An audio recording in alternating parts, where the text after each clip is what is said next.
Hi everyone, আজকের topic হলো কিভাবে মোবাইল দিয়ে সরকারি চাকরির আবেদন করবেন টেলিটক সার্ভারে। তো আজকে পার্ট 1 আমি দেখাবো। তো পার্ট 1 কি প্রসেস দেখাবো তা মনোযোগ সহকারে দেখেন এবং শোনেন, তাহলেই বুঝতে পারবেন। ভিডিওটি সম্পূর্ণ না টেনে দেখবেন। তো প্রথমে আমি একটা ছবি নিব, যে ছবিটি আমি অ্যাপ্লাইয়ের জন্য সিলেক্ট করছি। তো এই ছবিটি আমি সিলেক্ট করছি অ্যাপ্লাইয়ের জন্য। তারপর আমি এই ছবিটিকে ব্যাকগ্রাউন্ডটা দেখছেন যে অন্য কালারের, তো এটা ব্লু করে নেওয়া লাগবে। তো কিভাবে ব্যাকগ্রাউন্ড চেঞ্জ করতে হয় সবকিছুই দেখাবো এই ভিডিওটিতে। তো এরপর আমি দেখাবো সিগনেচার। তো এই যে আমি এটা একটা সিগনেচার, এই সিগনেচারটি নিব আমি। তো সিগনেচারটি কিভাবে এডিট করব, কিভাবে ব্যাকগ্রাউন্ড চেঞ্জ করব, সবকিছু এই ভিডিওটিতে দেখাবো। তো ভিডিওটি না টেনে পুরোপুরি দেখবেন। তো এজন্য আমরা প্রথমে ক্রোম ব্রাউজার থেকে রিমুভ ব্যাকগ্রাউন্ড লিখে সার্চ করব। তো আমরা সার্চ করি, রিমুভ ব্যাকগ্রাউন্ড লিখে সার্চ করলে এই ওয়েবসাইট চলে আসবে। তো এখানে ক্লিক করার পর এই যে ওয়েবসাইটটি চলে আসছে। তো এখানে আপলোড ইমেজ লেখা আছে। তো এখানে আপলোড ইমেজে ক্লিক করে আমরা ছবিটি সিলেক্ট করব। তো ছবিটি সিলেক্ট করলে ছবিটির ব্যাকগ্রাউন্ড রিমুভ হয়ে যাবে। দেখেন ছবিটির ব্যাকগ্রাউন্ড রিমুভ হয়ে গেছে অলরেডি। তো এটা এখন আমরা ডাউনলোড করে নিব। নিচে দেখতেছেন যে ডাউনলোড অপশন আছে, তো ডাউনলোডে ক্লিক করে ডাউনলোড করে নিব। তো ছবিটি ডাউনলোড করার পর আবার আপলোড ইমেজে ক্লিক করলাম, করার পরে এবার সিগনেচারটা নিব। তো সিগনেচারটা আমরা আপলোড করে দিলাম। ভিডিওটি না টেনে সম্পূর্ণই দেখবেন, ভিডিওটি অনেক কাজে দিবে আপনাদের। তো দেখুন এই যে আমার সিগনেচারটা আমি ব্যাকগ্রাউন্ড রিমুভ করে ফেলেছি। তো আমার সিগনেচারটা আমি এখন ডাউনলোড করব। তো সিগনেচার এবং ফটো দুটাই ডাউনলোড হয়ে গেছে। তো গ্যালারিতে এটা সেভ করে রাখছি। দেখেন কীরকম হয়েছে এটা। এই যে সিগনেচার এবং ফটো, এই দুটো আমরা কমপ্লিট করলাম। তো এরপর আমরা ফটো এবং সিগনেচার কিভাবে অ্যাপ্লাই মাপ করে নিব সেটা দেখাবো। তো এজন্য পিক্সেল ল্যাব ইউজ করব।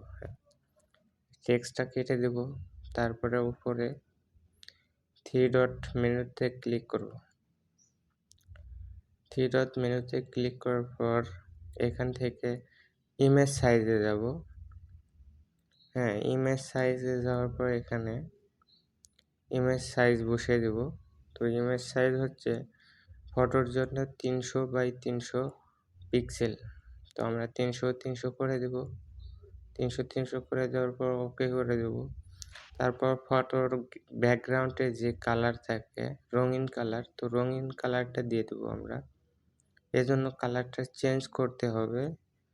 তো এইজন্য আমরা কাঙ্ক্ষিত কালারটি সিলেক্ট করে চেঞ্জ করে নিয়েছি। তো এরপর আমাদের ছবিটি নিয়ে আসার পালা। ছবিটি নেওয়ার জন্য প্লাস আইকনে ক্লিক করার পর ফ্রম গ্যালারিতে যাব। ফ্রম গ্যালারি থেকে ছবিটি নিয়ে নিব। এই তো ছবি। তো ছবিটা আমরা সঠিক মাপে কেটে নিব। সঠিক মাপে কেটে নিয়ে এটি ওকে করে দিব, তাহলে আমাদের পিক্সেল ল্যাবে চলে যাবে এটা। তো এটা সঠিকভাবে নিয়ে নেই। তো এটা নিয়ে নিছি। দেখেন ব্যাকগ্রাউন্ডের উপর ছবিটি অনেক সুন্দরভাবে বসে গেছে। কম্পিউটার দিয়েও এইভাবে নিখুঁতভাবে কাজ করা যায় না এত তাড়াতাড়ি। মোবাইল দিয়ে যেটা করতেছি আমি, দেখেন ছবিটি অনেক সুন্দর হয়েছে এবং অনেক ক্লিয়ার একটা ছবি হয়েছে। তো ছবিটি বসার পর ঠিকঠাক করে বসে দেব। অবশ্যই ভিডিওটি না টেনে সম্পূর্ণ দেখার অনুরোধ রইল আপনাদের কাছে, এবং চ্যানেলটি অবশ্যই সাবস্ক্রাইব করবেন। অনেক নিত্য নতুন ভালো শিক্ষণীয় ভিডিওগুলো আপলোড করা হবে আমার চ্যানেলে। তো এভাবে ভালো করে বসায় দিব। বসায় দেওয়ার পর এটা সেভ করতে হবে অবশ্যই।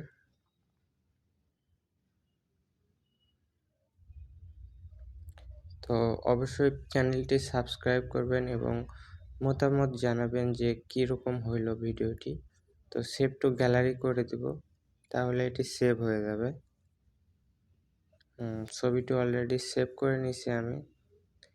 এরপর আমরা আমাদের সিগনেচারটা নিয়ে আসবো। তো এজন্য ছবিটি প্রথমে রিমুভ করে দিচ্ছি। তারপর আবার ইমেজ 3 ডট মেনুতে ক্লিক করব। এখান থেকে ইমেজ সাইজে যাব আবার।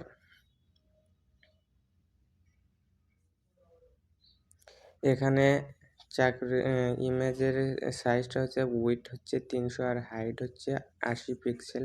তো এটা করে দেওয়ার পর এটা হলো। তারপর আমরা ব্যাকগ্রাউন্ডটা চেঞ্জ করব। এই যে সাদা ব্যাকগ্রাউন্ড দিয়ে দিলাম।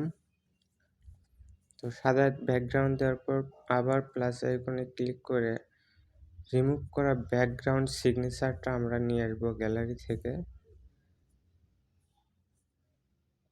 দেখেন এই যে সিগনেচারটা আমি নিয়ে আসলাম। যেরকম স্টাইলে আপনি নিয়ে আসতে চান, ছোট বড়, হ্যাঁ, সেভাবে নিয়ে আসতে পারবেন। তো আমি এটা নিয়ে আসলাম। এই যে দেখেন অনেক সুন্দর হয়েছে। দেখেন কম্পিউটারে এটা করতে গেলে ফটোশপে স্ক্যান করতে হয়, অনেক কিছু করার পর ছবিটি নিয়ে আসা লাগে। আর এটা অনেক সোজা। আমার মনে হয় যে কম্পিউটারের চেয়ে মোবাইল দিয়ে অনেক সুন্দর হয় আরকি। আমি কম্পিউটারে এটা করি, কিন্তু মোবাইল দিয়ে অনেক সুন্দর করে করতে পারলাম এটা। তো এটা আপনাদের জন্য অনেক কাজে দিবে। আপনারা এটা মনোযোগ সহকারে দেখলেই বুঝতে পারবেন। ছবির যে সিগনেচারের যে ইমেজটা আছে এটার ইফেক্টটা বিভিন্ন ইফেক্ট দিতে পারেন। ইফেক্ট ছাড়াও হবে। এটা একটু বেশি ডিপ হয়ে গেল। আপনার পছন্দ অনুযায়ী আপনি করে নিবেন। পিক্সেল ল্যাবের সেটিংসগুলো নিয়ে একটু ঘাটাঘাটি করলে বুঝতে পারবেন কিভাবে কি করতে হয়। তো আমরা এর দ্বিতীয় পর্বে দেখাবো কিভাবে সম্পূর্ণ অ্যাপ্লাইটা আপনি করতে পারবেন মোবাইল দিয়ে। তো এই ছবিটি কেটে নেওয়ার পর আমি দেখাবো এগুলো আসলে কি ওয়েবসাইটে সাপোর্ট করবে না করবে না। কারণ অ্যাকুরেট সাইজ না হইলে কখনো আ ওয়েবসাইটে আপলোড দিতে গেলে আপলোড হবে না। ইমেজটা আসবে না। তো আমি এটাই দেখাবো শেষে। তো এটা আমি সেভ করে নিলাম। সেভ টু গ্যালারি করে এটা সেভ করে নিলাম। তো এখন আমরা দেখব যে ব্যাকগ্রাউন্ড এবং ছবির সিগনেচার ঠিক করে নিছি যেগুলো এই দুটাকে আমি ঠিকঠাক করে কেটে নিলাম। তো এরপর আমি অ্যাপ্লাই একটা অলরেডি করে রাখছি। শুধু ছবি এবং সিগনেচার আপলোড করব। দেখেন এগুলো সাপোর্ট করে কিনা। তো প্রথমে ফটোটি আমি আপলোড করব। আমি পিক্সেল ল্যাব ফোল্ডার থেকে আমার ছবিটি নিয়ে নেব।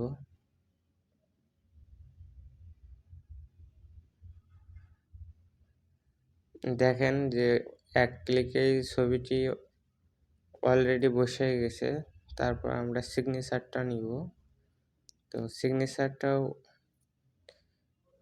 ওখান থেকে নিয়ে নিব। তো ভিডিওটি আপনাদের বন্ধু-বান্ধবদের কাছে শেয়ার করবেন। তারাও এভাবে এপ্লাই করতে পারবে। নিজেই নিজের সঠিকভাবে সময় নিয়ে এপ্লাই করতে পারবেন। কোনো ভুল হবে না। হ্যাঁ? তো অনেক সময় আমরা স্টুডিও থেকে করি, অনেক ভুলভ্রান্তি হয়। তো আপনি নিজেই আপনার ফোন দিয়ে এপ্লাইটা করতে পারবেন সরকারি চাকরির।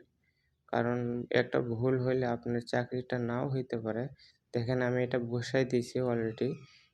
একটা ফেক নেম দিয়ে আপনাদের বোঝানোর জন্য আমি একটা ফেক ছবি এবং ফেক সিগনেচার দিয়ে এটা বুঝাই দিছি যে কিভাবে এপ্লাইটা করতে হয়। দেখেন অলরেডি এটা হয়ে গেছে।